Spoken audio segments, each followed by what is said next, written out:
এক নম্বর যে প্রশ্নটি, এক নম্বর প্রশ্নে বলা আছে যে বিকৃতির মাত্রা একক 2 আছে, মাত্রা আছে একক নেই, মাত্রা নেই একক আছে এবং মাত্রাও একক কোনোটি নেই। তাহলে বিকৃতি, তাহলে জিনিসটি কি? বিকৃতি হচ্ছে প্রাথমিক দৈর্ঘ্য, আয়তন বা আকৃতির সাপেক্ষে ওই রাশিগুলির যে আনুপাতিক পরিবর্তন হয় তাই হলো বিকৃতি। যেমন ধরো তোমরা যদি অনুদৈর্ঘ্য বিকৃতি দেখো, অনুদৈর্ঘ্য যদি বিকৃতি দেখো, তাহলে অনুদৈর্ঘ্য বিকৃতি কি পাবে না, যদি কোনো এইভাবে তোমরা প্রাথমিক দৈর্ঘ্য এল থাকে, তারপর বাহ্যিক বল প্রয়োগ করলে তার দৈর্ঘ্যের একটা পরিবর্তন হলো, মনে করো এই দৈর্ঘ্যের পরিবর্তনটা মনে করো স্মল এল, মানে দৈর্ঘ্য বৃদ্ধিটা, তাহলে অনুদৈর্ঘ্য বিকৃতি হবে small L by capital L, দৈর্ঘ্যের পরিবর্তন বাই প্রাথমিক দৈর্ঘ্য। যদি তোমরা আয়তন বিকৃতি দেখো, আয়তন বিকৃতি দেখো, তাহলে সেক্ষেত্রে আয়তন বিকৃতি হবে, ধরো এইভাবে কোনো একটা আয়তন আছে, তার থেকে চারদিক থেকে বল প্রয়োগ করা হলো, সমানভাবে সব দিক থেকে বল প্রয়োগ করা হলো, ফলে এই শেপটা এইভাবে পরিবর্তন হয়ে গেল। তাহলে যে আয়তনটা, যেটা আয়তন হলো সেটা নয়, যে আয়তনটা পরিবর্তন হলো, অর্থাৎ ছিল এই আয়তনটা, এখন আয়তনটা এইটুকু হয়েছে, তার মানে যে পরিবর্তনটা হয়েছে, ধরো 10 সিসি ছিল, এখন হয়ে গেছে মনে করো 7 সিসি, তাহলে পরিবর্তনটা হচ্ছে 3 সিসি। এই পরিবর্তনটার কথা বলা হচ্ছে, অর্থাৎ আয়তনের পরিবর্তন স্মল ভি, আর প্রাথমিক যে আয়তন ছিল সেটা মনে করো ক্যাপিটাল ভি। তাহলে তোমরাই দেখো ওপরে দৈর্ঘ্য, নিচে দৈর্ঘ্য, তাহলে এর মাত্রা যদি তুমি দেখতে চাও, তাহলে মাত্রা দেখতে গেলে আমরা কি করব, মানে ওপরে দৈর্ঘ্যের মাত্রা এল, নিচেও দৈর্ঘ্যের মাত্রা এল, তার মানে এটা মাত্রাহীন রাশি হবে, মানে l⁴ হবে, তার মিনস 1 হবে। যদি তুমি এখানে আয়তনের মাত্রাও দেখতে চাও, তাহলে আয়তনের উপরের মাত্রা হচ্ছে l3, নিচেও হচ্ছে l3, তার মানে এখানে হবে l⁴, তার মানে সেই এক হল। তার মানে অনুদৈর্ঘ্য বিকৃতি হোক বা আয়তন বিকৃতি হোক, তার কিন্তু কোনো মাত্রা নেই। এবং অবশ্যই বুঝতে পারছো, যদি তুমি এককও লিখতে চাও, ওপরে দেখো সেমি, নিচে সেমি, সেমি সেমি একক সেন্টিমিটার, নিচে একক সেন্টিমিটার, সেমি সেমি কাটলো, সেক্ষেত্রে তোমরা এককও পাবে না। তার মানে অপশান হবে ডি, অর্থাৎ মাত্রা ও একক কোনোটি কিন্তু নেই। এর পরের কোশ্চেন আছে, সবচেয়ে বড় একক দৈর্ঘ্য মাপার এককটি কোনটি? আলোকবর্ষ, পারসেক, কিলোমিটার, মিটার।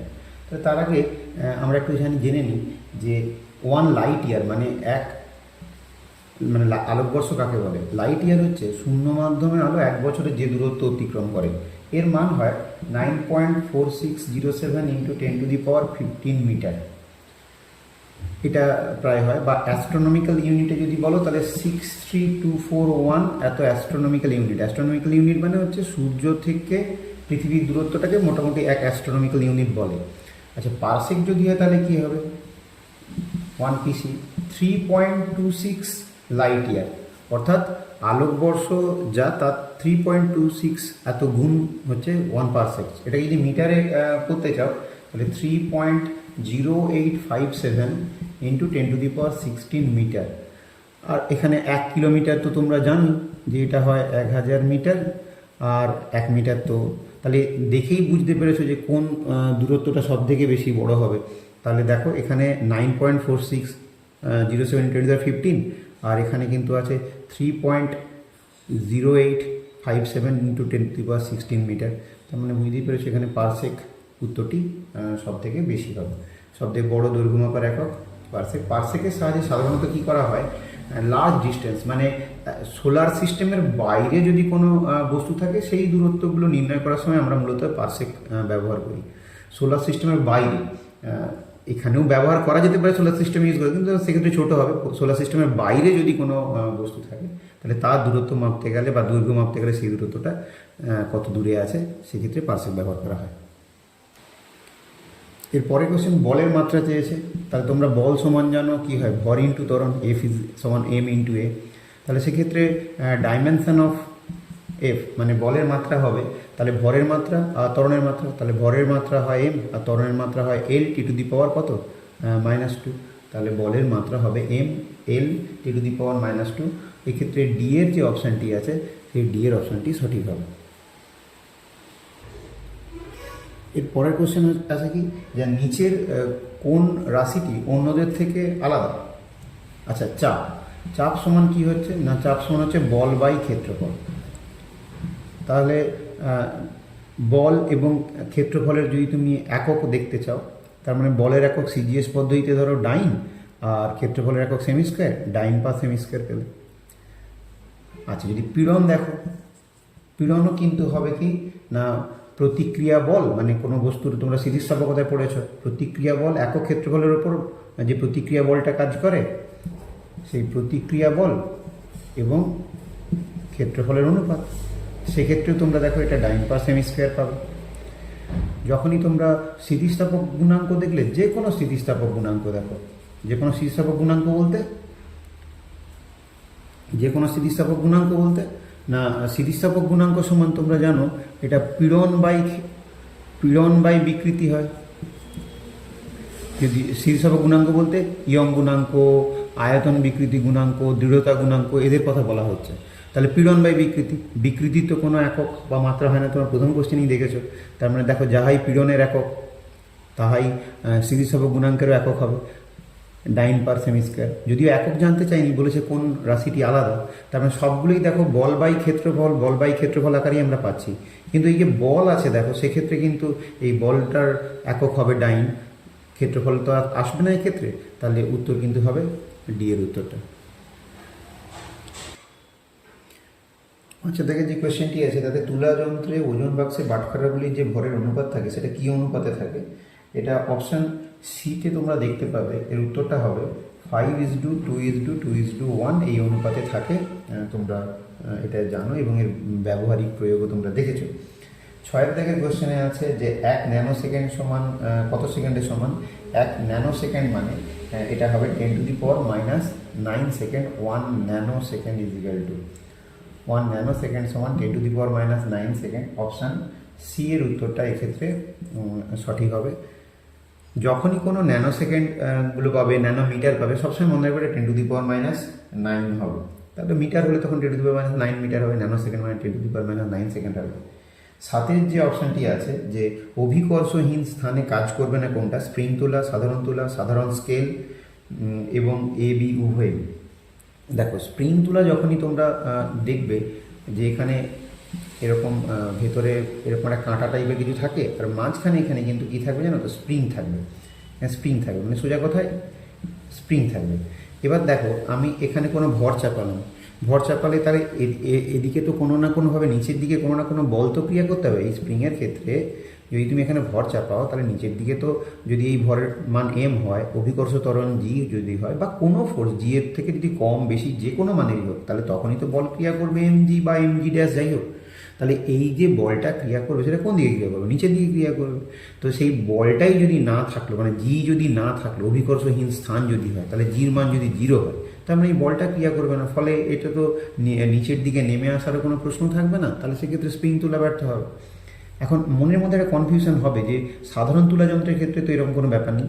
সাধারণ তুলা যন্ত্রের ক্ষেত্রে কী হয় না, দাঁড়িপাল্লার বোথ সাইডে এইভাবে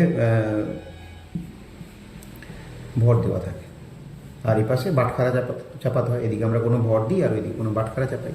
তাহলে এই যে ভরটা দিই, তাহলে তোমরা দেখো না যে এগুলো এই দিকটাতে নেমে যাচ্ছে, এই দিকটাতে উঠে যাচ্ছে, বা উল্টোটা যে কোনো কিছু একটা হতেই পারে। তো ওই হওয়ার সময় ঘটনা কী ঘটে না, এর ভর যদি M1 হয় আর জি যদি কাজ করে অভিকর্ষণ হয়, তাহলে এখানে M1 জি পরিমাণ বল প্রয়োগ করবে এই বস্তুটার ক্ষেত্রে। আর এটাকে ব্যালেন্স করার জন্য এর ভর যদি M2 ধরি, তাহলে সেক্ষেত্রে M2 জি হবে। যদি ব্যালেন্স হয়, মানে অর্থাৎ কিনা সাম্য অবস্থায় থাকে, তখনই এরা পরস্পর সমান হয়। এবং জি যদি বাদ দাও তোমরা আমরা পাচ্ছি কি M1 = M2।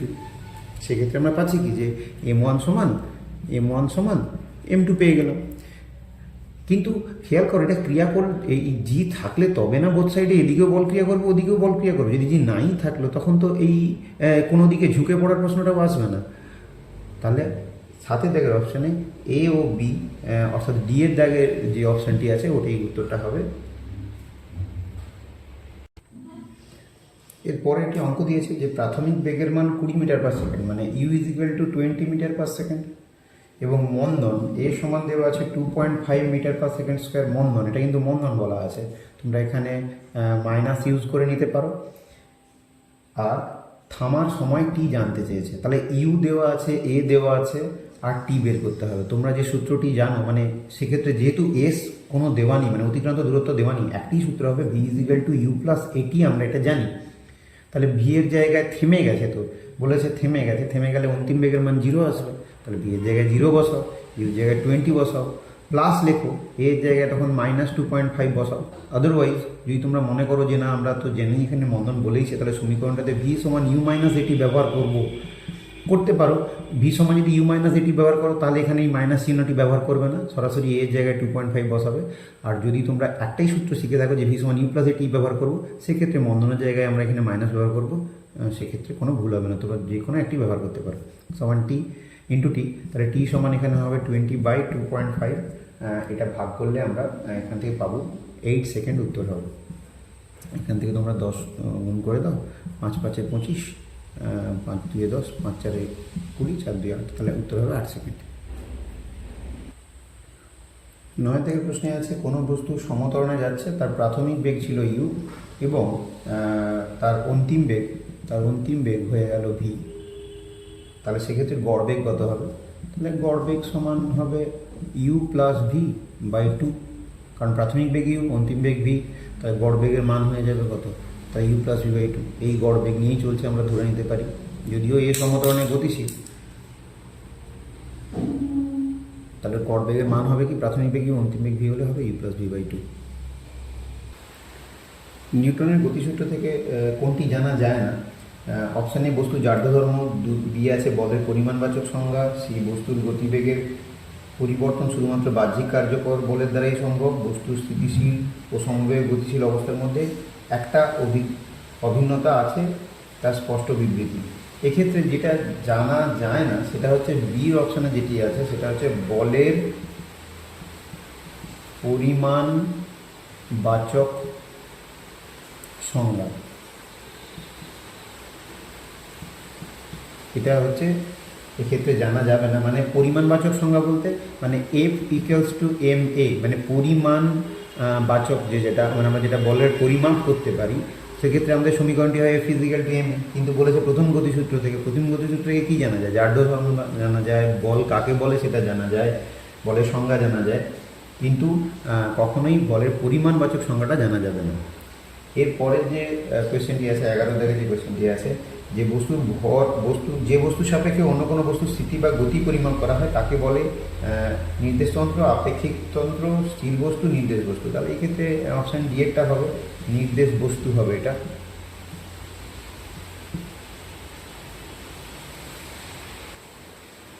এরপরে কোশ্চেন, সমবেগে গতিশীল কোনো কণার বেগ সময় লেখচিত্র কেমন হবে? তাহলে বেগ সময় লেখচিত্রে আমরা এক্স অক্ষে বরাবর সময়কে প্লট করব, আর ওয়াই অ্যাক্সিস বরাবর আমরা কাকে প্লট করব না বেগকে প্লট করব।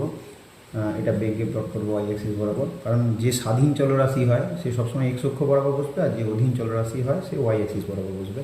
তাহলে এক্ষেত্রে বলেছে সমবেগে গতিশীল, তাহলে মানে বোঝাচ্ছে তাহলে বেগ সর্বদা কী হবে? সমবেগ, মানে সবসময় বেগের মান একই থাকবে, এইভাবে হবে সময় অক্ষের সঙ্গে সমান্তরাল। যাদের তোমাদের গ্র্যাপ তো হয়েছে, তোমরা যখন গ্র্যাপ করো তখন কীভাবে করো? তখন আমরা মান বসানোর সময় এক্স ওয়াই নিয়ে তো গ্র্যাপগুলো করি, তার মানে আমরা যদি এখানে টি আর এখানে ভি লিখি, ধরো টির মান যখন 0, বেগের মান মনে করো 5 মিটার পার সেকেন্ড, টির মান 1 তখনও তাহলে 5 হবে, টির মান যখন 2 তখনও 5 হবে, যখন টির মান 3 তখনও 5 হবে। তাহলে এইভাবে আমরা যে পয়েন্টগুলো পেলাম, তাহলে একটা হলো 0.5, একটা হবে 1.5, একটা হবে 2.5, একটা হবে 3.5, এরকম টাইপের মানগুলো আমরা পাবো। তাহলে আমরা 0-র সময় যদি 5 নম্বর বিন্দু পর্যন্ত যাই তাহলে সেইভাবে হবে।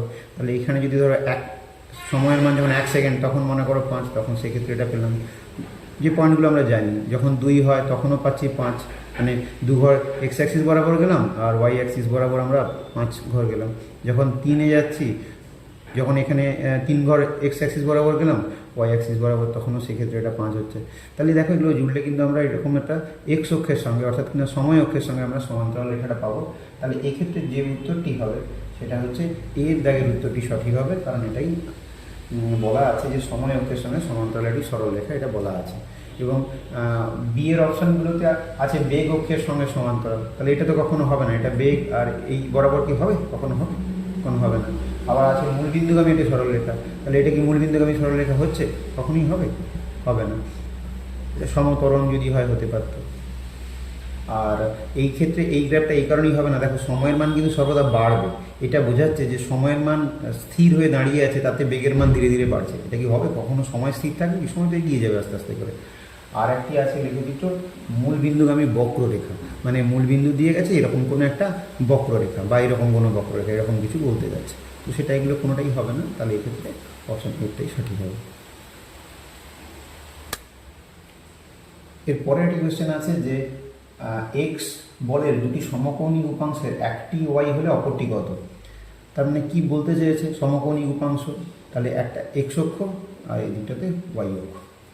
তো এক্স বলের দুটি সমকোণী উপাংশের একটি ওয়াই হলে অন্যটি কত? তার মানে আমরা আচ্ছা এই নামটা আপাতত উপাংশ দুটো এইবার বরাবর নেব, মনেই রাখো এদিকে এক্স অক্ষ এদিকে ওয়াই অক্ষ, কিন্তু বলেছে বলটার নাম, যে বল আছে সেই বলটার মান হচ্ছে এক্স, তার একটা উপাংশ হচ্ছে ওয়াই, মানে এই বরাবর উপাংশ মনে করো ওয়াই, তাহলে এই বরাবর উপাংশটা কত হবে, মানে তার উলম্ব উপাংশ কত হবে? তাহলে আমরা যদি এটা জেড দিই, তার মানে আমাদেরকে বের করতে হবে জেডের মানটাই বের করতে হবে। একটা বল আছে এক্স, তার একটা উপাংশ ওয়াই আর একটা উপাংশ জেড, তার মানে আমাদের জেডের মানটা বের করতে হবে। তার মানে আমরা এইভাবে তো এটাকে পেতে পারি, দেখো তো আমরা এখান থেকে এটা লম্বটা আনলে তাহলে এই যে মানটা হলো এটা হচ্ছে ওয়াই, তাহলে এদিক থেকেও যদি আমরা এটাকে যোগ করি, তাহলে এটা যেহেতু জেড, তাহলে দেখো মাপের দিক থেকে দেখতে গেলে তুমি এটা থেকে লম্ব টেনেছো, তো তাহলে লম্ব টানলে এটা জেড হলে অবভিয়াসলি এই মানটাও তাহলে কত হবে? এটাও হবে জেড। তাহলে এইটা এক্স, তার উপাংশ একটা ওয়াই, জেড উপাংশটা আমাদের দরকার। তাহলে তোমরা তো পিথাগোরাসের উপপাদ্য জানো, তাহলে এই মানটা এক্স, এটা ওয়াই, এটা জেড, তাহলে আমরা লিখতে পারি না এক্সের স্কোয়ার সমান অতিভুজের স্কোয়ার সমান ভূমি স্কোয়ার প্লাস লম্ব স্কোয়ার, মানে Y square plus Z square. তাহলে জেড স্কোয়ার সমান তাহলে কত হবে? X square minus Y square. তাহলে জেড সমান কত হবে? Root over of X square minus Y square. এই উত্তরটি কিন্তু কোনো অপশানই দেওয়া নেই, তাই উত্তরটি এর মধ্যে কোনো একটি উত্তর ভুল আছে। যাই হোক, তো এই উত্তরটি কিন্তু হবে, এখানে কোনো উত্তর দেওয়া নেই বলে আমি বলতে পারলাম না এই উত্তরটার মধ্যে কোনটা হবে।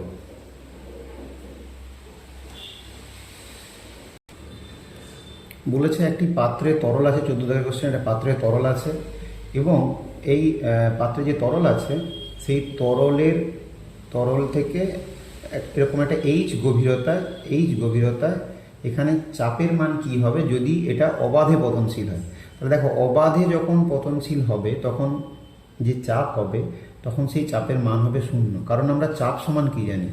এইচ রো জি। কোনো তরলের অভ্যন্তরে চাপের রাশিমালা হয় এইচ রো জি। তাহলে এক্ষেত্রে অবাধে পতনশীল হলে এর উপরে ক্রিয়ারত যে ত্বরণের মান, দেখো জি এর মান 0 বলবো না, এর উপরে যখনই এটা যদি স্থির থাকতো তাহলে সেক্ষেত্রে চাপের মান হতো এইচ রো জি। যখনই অবাধে পতনশীল হবে এর কিন্তু তখন যে ত্বরণের মান অ্যাকচুয়ালি আমি তখন লিখতে পারবো যেটা পি সমান এইচ রো জি ড্যাশ, কারণ এক্ষেত্রে জি বলা উচিত হবে না, কারণ জি তো কখনো জিরো হবে না। জি তো যদি কখনো কোনো লিফট বা কোনো এরকম রেফারেন্স ফ্রেম যদি নিচের দিকে পড়তে থাকে অবাধে পতনশীল, জি তো আর জিরো হয়ে যায় না, পৃথিবীর অভিকর্ষণ তো আর 0 হবে না, সে কথাটা কিন্তু বলা ভুল হবে। তখন কিন্তু আমি বলবো যে এর উপর ক্রিয়ারত যে ত্বরণের মানটা সেটা হয় জি ড্যাশ, তাহলে সেক্ষেত্রে জি ড্যাশের মান হয়ে যাবে 0। জি ড্যাশ কিন্তু অভিকর্ষ ত্বরণ নয়, এর উপর ক্রিয়ারত যে মোট যে এই মুহূর্তে যে ত্বরণ কাজ করছে সেই জি ড্যাশ, তার মান হচ্ছে 0, তাহলে সেক্ষেত্রে এর মান হয়ে যাবে কিন্তু 0। এক্ষেত্রে জি ড্যাশ কেন 0 বেরিয়ে গেল সেটা একবার দেখে নাও, চেক করে নাও। ধরো কোনো একটা বস্তু আছে, এই বস্তুর ওপর যে ত্বরণ কাজ করছে সেটা মনে করো জি, অভিকর্ষ ত্বরণ ধরে নাও। এক্ষেত্রে বস্তুটা ধরে নাও কোনো একটা এর উপরে যে ত্বরণ কাজ করছিল জি, মানে অভিকর্ষণ যে কাজ করছে জি, এই বস্তুটাকে মনে করো তুমি ছাড়লে, নিচের দিকেই ছাড়লে, কিন্তু এই জি নিয়ে নামছে না। আচ্ছা জি নিয়েই যদি নেমে থাকে, মানে যেহেতু অবাধে পদ্ধতি জি নিয়েই নামছে, তাহলে এই বস্তুটা যে এখন আপেক্ষিক ত্বরণ হবে, সেই আপেক্ষিক ত্বরণের মান কত হবে? এই বস্তুটার আপেক্ষিক ত্বরণের মান কত হবে? মানে বস্তুটা জি নিয়েই নামছে, মানে এর উপর যে ত্বরণটা কাজ করছে সেটা জি, এবং বস্তুটা অবাধেই পতনশীল, তাহলে এর যে আপেক্ষিক ত্বরণ হবে তাকে যদি আমি জি ড্যাশ দিয়ে লিখি, তাহলে দেখো এটা হবে জি মাইনাস জি, মানে এর উপর ক্রিয়ারত ত্বরণ এবং এই যে অবাধে পতনশীল হচ্ছে জি ত্বরণ নিয়ে, সেক্ষেত্রে আমরা এটা লিখতে পারি জি মাইনাস জি, এটা সমান 0। যদি এটাও না বুঝতে পারো, তোমরা আরও একটুখানি ভেবে দেখো।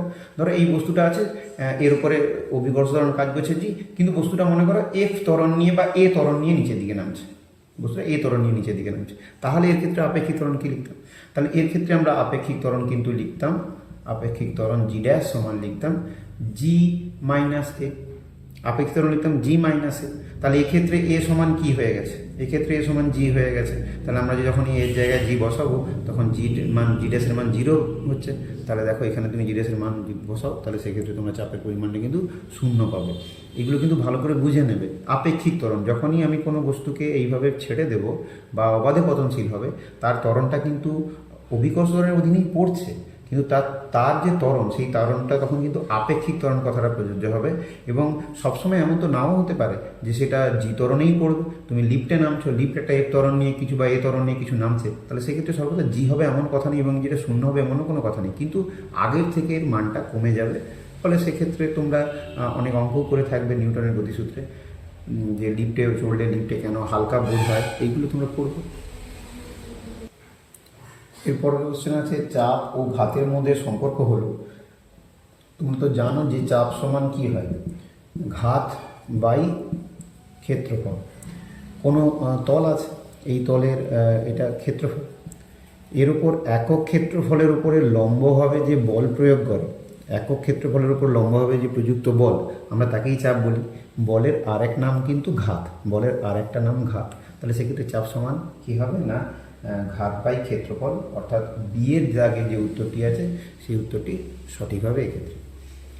এরপরের যে কোয়েশ্চেনটি আছে যে একই উপাদানে নির্মিত দুটি তার এ ও বি, এর দৈর্ঘ্য বি অপেক্ষা বেশি, তাহলে এদের ইয়ং গুণাঙ্কের মান ওয়াই এ এবং ওয়াই বি হলে কোনটি সম্ভব? মানে দুটো তার আছে, একটা মনে করো এ তার, 16 দাগের কোয়েশ্চেন, আর একটা মনে করো বি তার। এদের মধ্যে কারো একটা দৈর্ঘ্য বেশি কম আছে বলা আছে।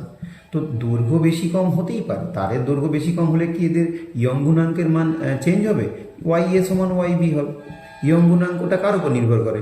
এটা যে পদার্থ ব্যবহার করছি তার উপাদানের প্রকৃতির উপর নির্ভর করবে, সেই উপাদানের উপর নির্ভর করবে, তার দৈর্ঘ্যের উপরে কীভাবে নির্ভর করবে। হ্যাঁ, তোমাদের মনে হতে পারে স্যার রাশিমালাতে যে আমরা পড়েছি এটা এফ বাই এ এবং স্মল এল বাই এল হয়। হ্যাঁ, তখনই হবে ইয়ং গুণাঙ্কের ক্ষেত্রে যখন আমি তার দৈর্ঘ্য বৃদ্ধি করব বা যাই করি না কেন। এই ইয়ং গুণাঙ্কের মান তো একটা পদার্থের ক্ষেত্রে ফিক্সড, এটা তো স্থির মান হবে। ইয়ং গুণাঙ্কে যদি আমি লোহা নিই বা তামা নিই, তাদের উপাদানের উপর নির্ভর করবে, সেই উপাদানের ক্ষেত্রে একই হবে। এই উপাদানের ক্ষেত্রে ইয়ং গুণাঙ্ক যা হবে বি, এর ক্ষেত্রে উপাদান যেহেতু একই আছে তাই ইয়ং গুণাঙ্কের মান একই হবে। এরপরের কোশ্চেন আছে নিচের কোন ধর্মটি কেবলমাত্র গতিশীল তরল পদার্থের ক্ষেত্রেই প্রযোজ্য হবে? অপশান এ স্থিতিস্থাপকতা, অপশান বি পৃষ্ঠটান, অপশান সি নমনীয়তা, অপশান ডি সান্দ্রতা।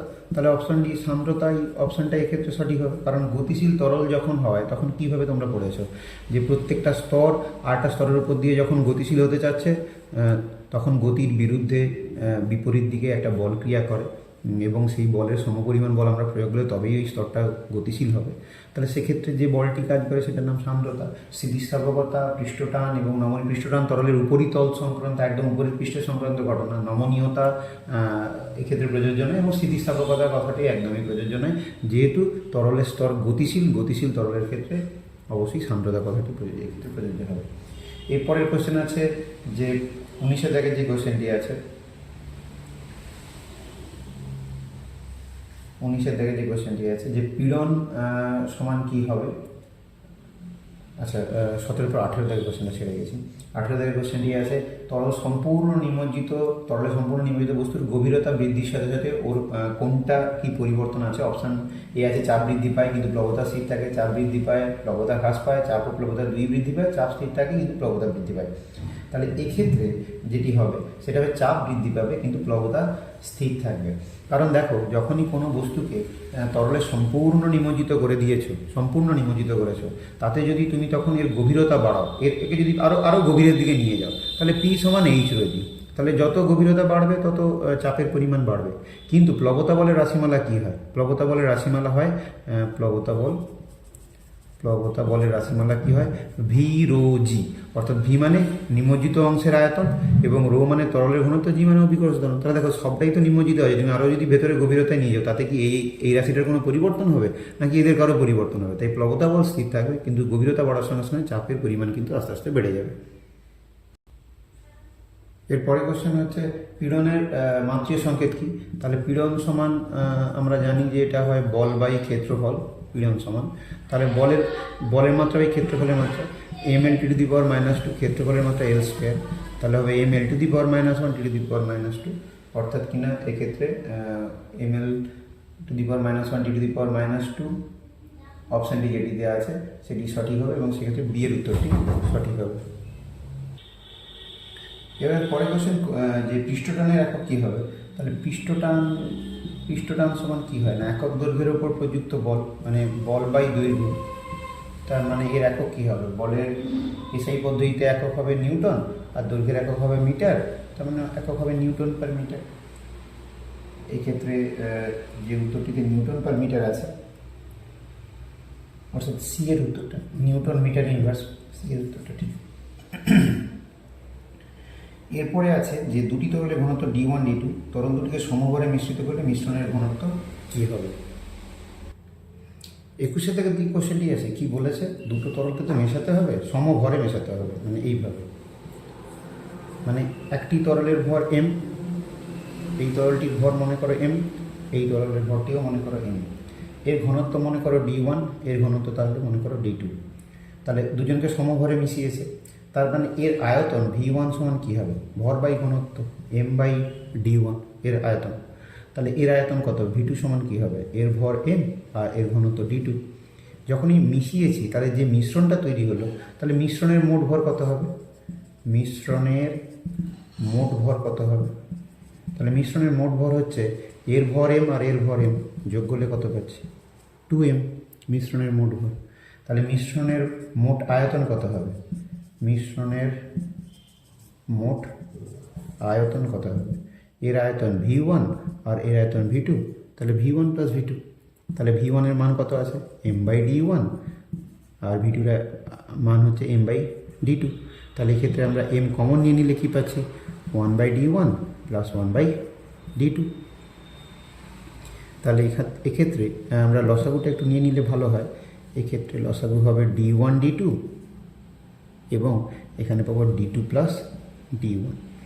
তাহলে আমরা মিশ্রণের ঘনত্ব যদি লিখতে হয় ক্যাপিটাল D দিয়ে লিখি, তাহলে মিশ্রণের মোট ভর বাই মিশ্রণের মোট আয়তন, তাহলে মিশ্রণের মোট ভর হচ্ছে 2m আর মিশ্রণের মোট আয়তন হচ্ছে m into D2 plus D1 by D1 D2, তাহলে mm কাটলো, তাহলে মিশ্রণের ঘনত্ব D সমান এই D1 D2 ওপরে গিয়ে গুণ হলে হবে 2D1 D2, একটু আগে পরে করে নাও D1 প্লাস D2, অর্থাৎ কিনা এই ক্ষেত্রে যে অপশান আছে এইটি বি এর উত্তরটি আছে, সেই বি এর উত্তরটি কিন্তু এক্ষেত্রে সঠিক হবে।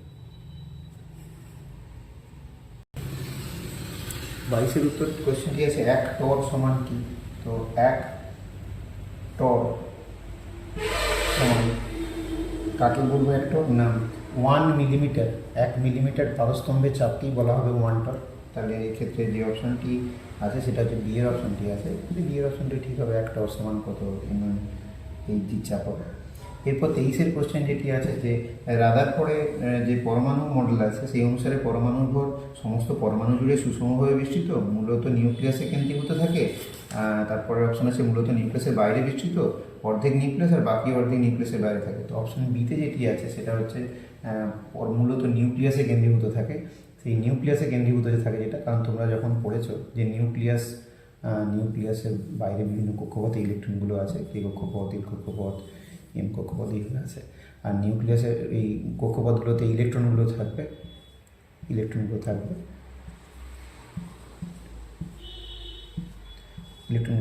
আর নিউক্লিয়াসের ভেতরে থাকবে কি না প্রোটন আর নিউট্রন থাকে, আর এগুলো ইলেকট্রন সব আছে।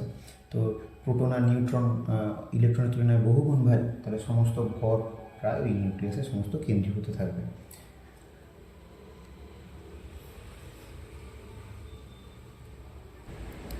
এর পরের যে কোশ্চেনটি আছে তাতে বলেছে যে সোনার পাতের যে পরীক্ষাটা ছিল তাতে বলা ছিল যে আলফা কণা যেগুলো যাচ্ছিল তো বেশিরভাগই হয় সোজা বেরিয়ে যাচ্ছিল বা দু একটা সামান্য কোণে এইভাবে বিচ্যুত হয়ে চলে গেছিলো, আর এর মধ্যে একটা দুটো কণা হয়তো যে পথে গেছিলো সেই পথে ফিরে এসেছিলো, এরকম কিছু পরীক্ষা তোমরা পড়েছো। তাহলে এক্ষেত্রে এটা কি প্রমাণ করে, এক্ষেত্রে এটা প্রমাণ করে যে পরমাণুর মধ্যে বেশিরভাগ স্থান ফাঁকা। এই 24-এর কোশ্চেন যেটি আছে তার সি এর উত্তরটি সঠিক হবে এবং পরমাণুর বেশিরভাগ স্থানই ফাঁকা হবে। এরপর আছে যে 25-এর দাগে যে কোশ্চেনটি আছে যে প্রোটন এবং নিউট্রনের মধ্যে যে কণার আদান প্রদানের ফলে নিউক্লিয় বল উৎপন্ন হয়, এক্ষেত্রে অপশানগুলোর মধ্যে আছে কি কি না আলফা কণা, বিটা কণা, পজিট্রন আর মেসন। এক্ষেত্রে উত্তরটি হবে মেসন। এরপরে বলেছে কি না ক্যালসিয়াম 2+, Ca2+, এতে ইলেকট্রনের বিন্যাস জানতে চেয়েছে। তো ক্যালসিয়ামের ক্ষেত্রে কী ছিল, ক্যালসিয়ামের পরমাণু ক্রমাঙ্ক ছিল 20, তার মানে প্রোটন সংখ্যা 20, তাহলে ইলেকট্রনের সংখ্যা 20। তো এটাকে ভাঙলে আমরা জানি 2, 8, 8, 2 হয়, মানে K, L, M, N এই কক্ষপথে এইভাবে ইলেকট্রনগুলি থাকে। তাহলে 2+ বলেছে, তো এই ইলেকট্রন দুটো নিশ্চয়ই বাইরে ও ছেড়ে দিয়েছে, বর্জন করেছে। তাহলে এর গঠনটা এখন কত হবে, তাহলে 2, 8, 8।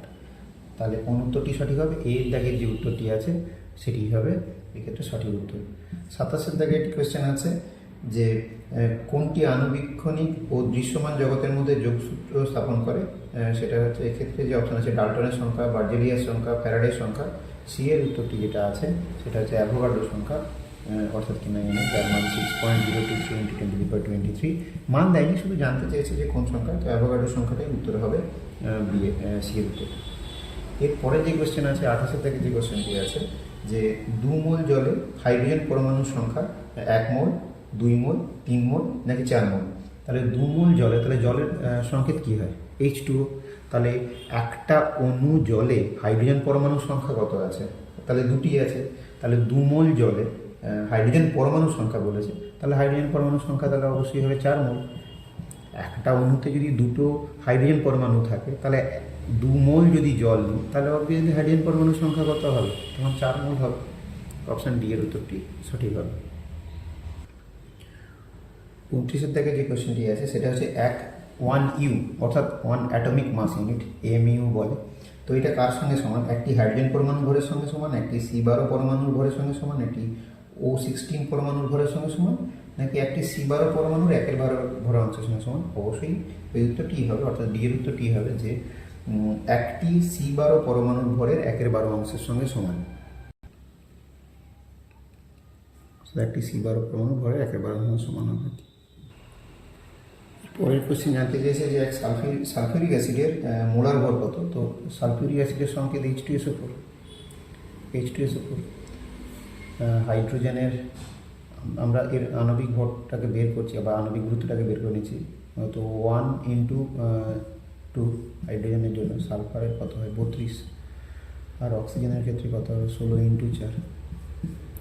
তো এক্ষেত্রে পেলাম 2, 32 আর 16 4 কত হচ্ছে, সরি 16 4 64, 64, 4 2 6, 4 2 8, 4 3 9 98। তার মানে এক্ষেত্রে অপশান বিতে যেটি আছে সে বিতে হবে 98 গ্রাম মোল ইনভার্স, অর্থাৎ এর উত্তরটি সঠিক হবে। 31-এর কোশ্চেনে আছে যে স্থির উষ্ণতায় কোনো নির্দিষ্ট আয়তনের তরলে দ্রবীভূত গ্যাসের পরিমাণ গ্যাসটির উপর প্রযুক্ত চাপের সমানুপাতিক হয়। এটি কার সূত্র, এটা হচ্ছে হেনরির সূত্র। এটা হেনরির সূত্র, ডি এর দাগের উত্তর আছে হেনরি। তো হেনরি সূত্রে বলাই আছে যে স্থির উষ্ণতায় তরলে যে পরিমাণ গ্যাস দ্রবীভূত হয় তা গ্যাসের আংশিক চাপের সঙ্গে সমানুপাতিক হয় এবং অবশ্যই সেই সাম্য অবস্থায় থাকতে হবে। তাহলে এটিই বলা ছিল যে স্থির উষ্ণতায় তরলে যে পরিমাণ গ্যাস দ্রবীভূত হবে তা গ্যাসের আংশিক চাপের সঙ্গে সমানুপাতিক হবে। এটা তাহলে হেনরি সূত্র, ডি এর উত্তরটি ঠিক। 31-এর দাগের। এরপরে কোশ্চেনে 32-এর দাগের কোশ্চেনে আছে কি 32-তে আছে যে কোনো বস্তুর উপর প্রযুক্ত বল এবং বেগের গুণফল দ্বারা কী পরিমাপ করা হয়। প্রযুক্ত বল এবং বেগের গুণফল দ্বারা ক্ষমতা পরিমাপ করা হয়। ক্ষমতা সমান বল ইন্টু বেগ। কী করে পেলে না, আমরা জানি ক্ষমতা সমান কী হয় না, ক্ষমতা সমান হয় কার্য বাই সময়। কার্য সমান কী হয় না, বল ইন্টু সরণ বাই সময়। তাহলে বল ইন্টু সরণ বাই সময়কে আমরা বেগ বলতে পারি। তাহলে ক্ষমতা সমান বল ইন্টু বেগ, অর্থাৎ এক্ষেত্রে এর দাগের যে উত্তরটি আছে সেই এর দাগের উত্তরটি সঠিক হবে। 33-এর দাগের যে কোয়েশ্চেনটি আছে যে হর্স পাওয়ার যে ভৌত রাশির একক তা হলো, তাহলে অবশ্যই তোমরা জানো যে হর্স পাওয়ার কাকে বলে। 550 পাউন্ড ভরের কোনো বস্তুকে অভিকর্ষ বলের বিরুদ্ধে 1 সেকেন্ডে 1 ফুট উপরে তুলতে যে পরিমাণ ক্ষমতার প্রয়োজন হবে তাকে আমরা বলছি যে 1 HP। তো এটা ক্ষমতার একক হবে। এর পরের কোশ্চেন যে বস্তুর বেগ যদি দ্বিগুণ করা হয় তাহলে গতিশক্তি কী হবে। তাহলে দেখো গতিশক্তি ই সমান আমরা জানি 12mv²। তাহলে যেহেতু গতিশক্তি দ্বিগুণ করেছে, আমি নতুন যে গতিশক্তি ই ড্যাশ যদি বলি তাহলে 12m, তাহলে এটা হচ্ছে 2v²। মানে পাচ্ছি কত 12m4v²। তাহলে এক্ষেত্রে মানটা একটু সাজিয়ে নিই, তাহলে 4 × 12mv²। তার মানে আমরা পাচ্ছি 4 × e, অর্থাৎ দেখো এর মানে ই বসালাম, তাহলে ই ড্যাশ কিন্তু হয়ে গেল আগের 4 গুণ, অর্থাৎ যে উত্তরটি আছে বি এর দাগের যে উত্তরটি আছে 4 গুণ, সেই উত্তরটি সঠিক হবে। 35-এর দাগের যে কোশ্চেনটি আছে যে নিচের কোন রাশিটি কখনো ঋণাত্মক হওয়া সম্ভব নয়। কার্য, ক্ষমতা, গতিশক্তি, স্থিতিশক্তি এগুলো সবই ঋণাত্মক হতে পারে, কিন্তু গতিশক্তি কখনো পারবে না, কারণ গতিশক্তি রাশিমালায় কিন্তু 12mv² কথাটি আছে। দেখো ভর কখনো ঋণাত্মক হবে না, ভরের কিছু না কিছু মান থাকবে, ভর শূন্য হতে পারে কিন্তু ঋণাত্মক কখনো হবে না। আর বেগ যদি অভিমুখ ঘুরে গিয়ে ঋণাত্মক হয়ও, কিন্তু যেহেতু বেগের স্কোয়ার আছে তাহলে সেটা সবসময় কিন্তু কী হবে, ধনাত্মক হবে। এরপরে 36-এর কোশ্চেন দিয়েছে ভর এম আর গতিশক্তি ই হলে তাহলে রৈখিক ভরবেগ কত হবে।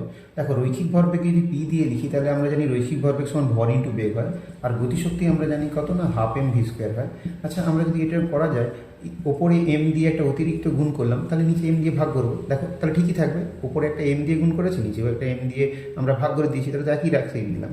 তাহলে ই সমান লিখতে পারছি কি 12mv²/m, এটা লেখা যেতে পারে।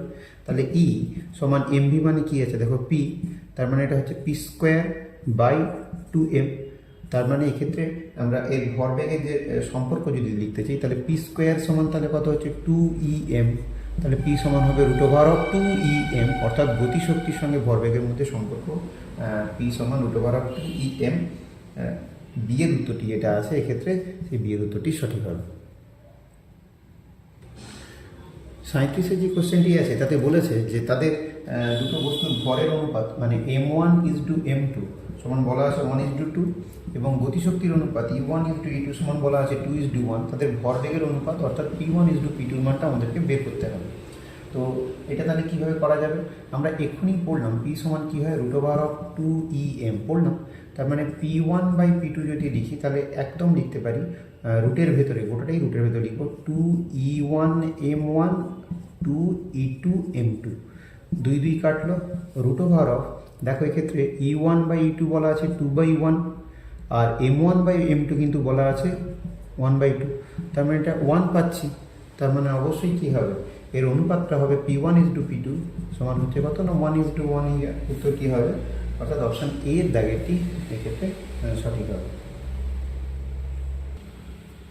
37-এর দাগের যে কোয়েশ্চেনটি আছে তাতে বলা আছে যে 38 থেকে যে কোয়েশ্চেন সিজিএস পদ্ধতিতে যান্ত্রিক তুল্যাঙ্কের মান কত। আমরা ডব্লিউ সমান যে এইচ পড়ে এসেছি, তো সেক্ষেত্রে এই যে জে যে মান হবে এর মান হবে 4.2 × 10⁷ আর্গ পার ক্যালোরি, অর্থাৎ কিনা অপশান সি যেটি আছে সি এর উত্তরটি সঠিক হবে। আমরা জানি যে এর মান কী হয় 4.2 এত জুল পার ক্যালোরি, মানে 1 ক্যালোরি তাপ উৎপন্ন করতে গেলে 4.2 জুল কাজ করতে হয়। তাহলে 4.2 × 1 জুল মানে 10⁷ আর্গ, 7 আর্গ।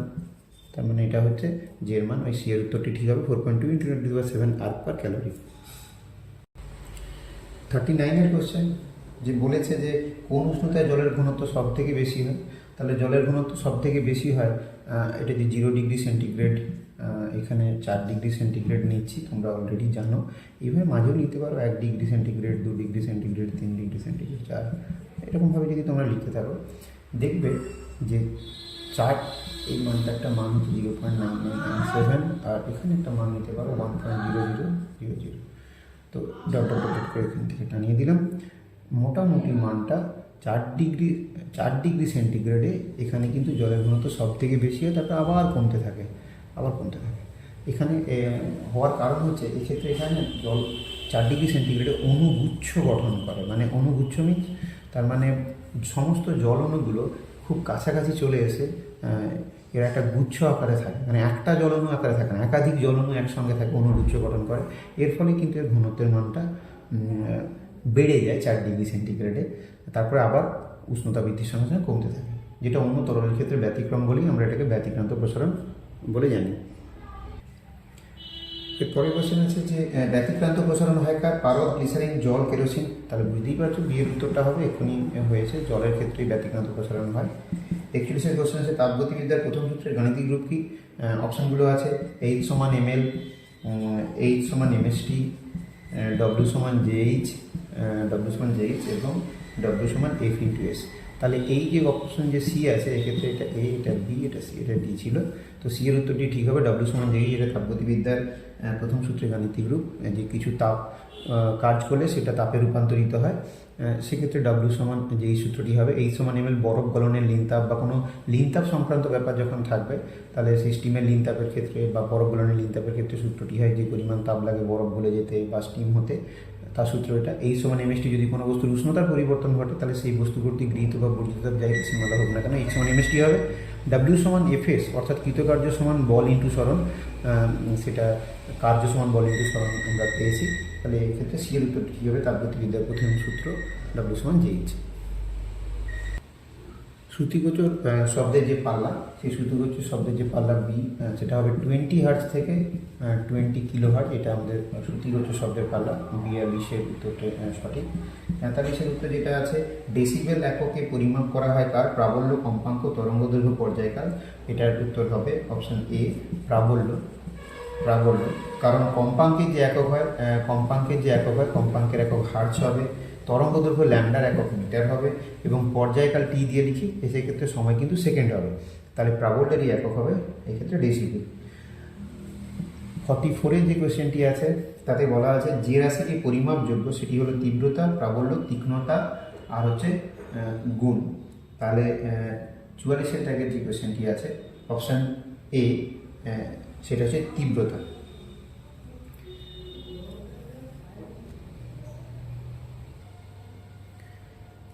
তাহলে 44 যে কোয়েশ্চেন সেটি হচ্ছে এ দাগের যে উত্তরটি আছে তীব্রতা, কারণ প্রাবল্য, তীক্ষ্ণতা, গুণ এগুলো সবই কিন্তু অনুভূতির ব্যাপার। আচ্ছা 45 দাগের যে কোয়েশ্চেনটি আছে তাতে বলা আছে পর্যায়কাল যদি টি 0.2 সেকেন্ড হয় তাহলে কম্পাঙ্ক কত হবে? তোমরা জানো প্রত্যেকে n সমান 1/t হয় কম্পাঙ্কের সঙ্গে পর্যায়কালের সম্পর্ক। তাহলে 1/0.2 দশমিক তোলার জন্য 10 দিয়ে গুণ করো, 2 5 10, তাহলে উত্তরটি হবে 5 হার্জ। এবং অপশানের মধ্যে যেটি আছে সেটা হচ্ছে বি এর দাগের উত্তরে আছে 5 হার্জ। তো এক্ষেত্রে উত্তরটি বি হবে। 46 যে কোয়েশ্চেনটি আছে আবার এই কোয়েশ্চেনটি রিপিট হয়েছে, যে প্রায় একই রকম। যে রাশিটি অনুভূতিমূলক নয় সেটা হচ্ছে বি, তীব্রতা অনুভূতিমূলক নয়। বাদবাকি যেগুলো আছে এখানে প্রাবল্য, তীক্ষ্ণতা, জাতি এগুলো সবই কিন্তু অনুভূতির ব্যাপার, ফিলিংসের সাহায্যে এগুলো বোঝা যায়। 47 যে কোয়েশ্চেনটি আছে যে মাধ্যমে শব্দের বেগ বেশি সে মাধ্যম কোনটি? অপশান ডিতে আছে কঠিন মাধ্যমেই শব্দের বেগ সব থেকে বেশি হয়। শূন্য মাধ্যম, বায়ু মাধ্যম, জল মাধ্যম এবং কঠিন মাধ্যম ছিল। কঠিন মাধ্যমে শব্দের বেগ সব থেকে বেশি হয়। 48 থেকে শূন্য মাধ্যমের থেকে প্রায় কঠিন মাধ্যমের বেগ অনেক, প্রায় যদি লোহা বা ইস্পাতের নেওয়া প্রায় 1500 গুণের মতো বেশি হতে পারে। 48 থেকে যে কোয়েশ্চেনটি আছে যে শব্দের কম্পাঙ্ক যে এককে মাপা হয়, শব্দের কম্পাঙ্ক আমরা প্রত্যেকেই জানি এক্ষেত্রে হার্জ এককে মাপা হবে। ডি এর দাগের উত্তরটি সঠিক হবে। 49 দাগের যে কোয়েশ্চেনটি আছে যে তরঙ্গটি জড় মাধ্যম ছাড়া যেতে পারে না, অপশান এতে আছে অনুদৈর্ঘ্য তরঙ্গ, আর বিতে আছে তির্যক তরঙ্গ, আলোক তরঙ্গ, বেতার তরঙ্গ। এক্ষেত্রে একটু বলে রাখি, এক্ষেত্রে কিন্তু তোমরা হয়তো উত্তর দেখতে পাবে এখানে শুধু অনুদৈর্ঘ্য তরঙ্গ দেওয়া আছে অপশান এতে, কিন্তু এক্ষেত্রে তির্যক তরঙ্গ কিন্তু হবে, কারণ তির্যক তরঙ্গ বিস্তার লাভ করতেও কিন্তু জড় মাধ্যমের প্রয়োজন। অনুদৈর্ঘ্য তরঙ্গ যখন শব্দের মতো জিনিস বিস্তার লাভ করবে, ঘনীভবন, আবার তনুভবন, এইভাবে বিস্তার লাভ করবে। ঘনীভবন, তনুভবন এইভাবে যখন বিস্তার লাভ করবে, শব্দ এইভাবে বিস্তার লাভ করার জন্য, শব্দের ক্ষেত্রে বিস্তার লাভের জন্য কঠিন, তরল, গ্যাস তিনটে মাধ্যমের মধ্যে দিয়ে অনুদৈর্ঘ্য তরঙ্গ বিস্তার লাভ করতে পারবে। তির্যক তরঙ্গ বিস্তার লাভের জন্য শুধুমাত্র কঠিন মাধ্যমই লাগবে, কিন্তু বিস্তার লাভের মাধ্যম লাগবে। আলোক তরঙ্গের জন্য লাগে না, বেতার তরঙ্গের জন্য লাগে না, কারণ ওরা তড়িৎ চুম্বকীয় তরঙ্গ, ওদের ইলেকট্রিক ফিল্ড এবং ম্যাগনেটিক ফিল্ড পরস্পরের সঙ্গে অভিলম্বভাবে ক্রিয়া করবে। ম্যাগনেটিক ফিল্ড এবং ইলেকট্রিক ফিল্ড দুটোই থাকে ওদের, তো সেই কারণে ওদের জড় মাধ্যমের প্রয়োজনই হয় না। কিন্তু অনুদৈর্ঘ্য তির্যক তরঙ্গ দুটোই লাগবে। এক্ষেত্রে অপশানে এ থাকলেও অপশানটি ভুল আছে। সঠিকভাবে যখন উত্তরটা তোমরা পেলে করবে। যদি এখন এই কোশ্চেনটি যদি পড়ে যায় তাহলে সেক্ষেত্রে তোমরা অনুদৈর্ঘ্য তরঙ্গ উত্তর দিয়ে, যেহেতু এরা উত্তরে ওটাই দিয়ে এসেছে, কিন্তু ঘটনা এটি যে অনুদৈর্ঘ্য তরঙ্গ তির্যক তরঙ্গ দুটোর ক্ষেত্রেই মাধ্যম লাগবে। এর পরের কোশ্চেন, নির্দেশিত শব্দের যে নিরাপদ তীব্রতার যে স্তরটি আছে সেই 50 থেকে কোশ্চেনে অপশানে সি এর উত্তরটি হবে 65 ডেসিবেল ওকে হবে, এই সব থেকে নিরাপদ বলল। 51 থেকে কোশ্চেন আছে শব্দ নির্বন্ধের যে সময়কাল, সেটা সি এর উত্তরে আছে দেখবে 0.05 সেকেন্ড, ওটাই শব্দের নির্বন্ধের সময়কাল। 52 কোশ্চেনে আছে কলয়েড কণাগুলির ব্রাউনীয় গতির কারণ হলো, অপশান সিতে আছে কোলয়েডের বিস্তৃত দশার কণাগুলির সাথে বিস্তার মাধ্যমের কণাগুলির যে অসম সংঘাত ঘটে, সেই সংঘাতের জন্য এখানে গেল বা এদিকে গেল, এখান থেকে ধরো আরেকজন কেউ এদিকে ধাক্কা মারল, তার মানে এদের ওই সংঘাতেরই কারণ হচ্ছে এই এদের ওই ব্রাউনীয় গতির কারণ ব্রাউনীয় গতিতে বিভিন্ন এই কণাগুলো যেদিকে এরকম ধাক্কা মারলো এদিকে সরে গেল, এখান থেকে ধরো এই কণাটার উপরে আরও এখান থেকে একটা দ্বারাই কণা মারবে, এরকম ব্যাপার না, একাধিক ধাক্কা মারতে পারে, তখন এদিকে যে এদের লব্ধি বরাবর ওইদিকে সরে গেল। এইভাবে ব্রাউনীয় গতির কারণগুলো হয় এদের সংঘাত। 53 থেকে যে কোশ্চেনটি আছে, কলয়েড কণার ব্রাউনীয় গতি বলতে বোঝায় ইতস্তত এবং বিক্ষিপ্ত গতি। দেখো সরলরৈখিক গতি নয়, এই তো এলোমেলোভাবে এদিকে যাচ্ছে ওইদিকে চলে যাচ্ছে, এলোমেলোভাবে গতি হচ্ছে। সর্পিলাকার গতি এরকমও নয়, কখনোই নয়। আর বৃত্তাকার গতি তো এরকমভাবে ওরিয়েন্ট করবে, এটাও কখনো হবে না। তার মানে এটা যেটা হবে ইতস্তত বিক্ষিপ্ত এলোমেলো একটা গতি আর কি। ডি এর উত্তরই সঠিক হবে। তোমাদের যদি ভালো লেগে থাকে তোমরা অবশ্যই এটা কমেন্ট করবে, যদি কোনো অসুবিধা থাকে সেটাতেও কমেন্ট করবে, যাতে করে এটা আমি আরও নতুন করে কিছু এক্ষেত্রে ফিডব্যাক পেয়ে সেইভাবে সাজিয়ে নিতে পারি। আর চ্যানেল ভালো লাগলে অবশ্যই বন্ধুদেরকেও শেয়ার করো, তারাও সবাই এক্ষেত্রে শিখো। আর যদি কোনো সাজেশন থাকে, কোনো রকম হেল্প প্রয়োজন হয়, তোমরা অবশ্যই কমেন্ট করে জানাবে। আর চ্যানেলটা পারলে যত বন্ধুদের মাধ্যমে সব সাবস্ক্রাইব করবে এবং বন্ধুদেরকে আরও জানিয়ে দেবে যেন সবাই সাবস্ক্রাইব করে, যাতে সবাই হেল্প হয়। সবাইকে ধন্যবাদ, সবাই ভালো থেকো, সুস্থ থেকো।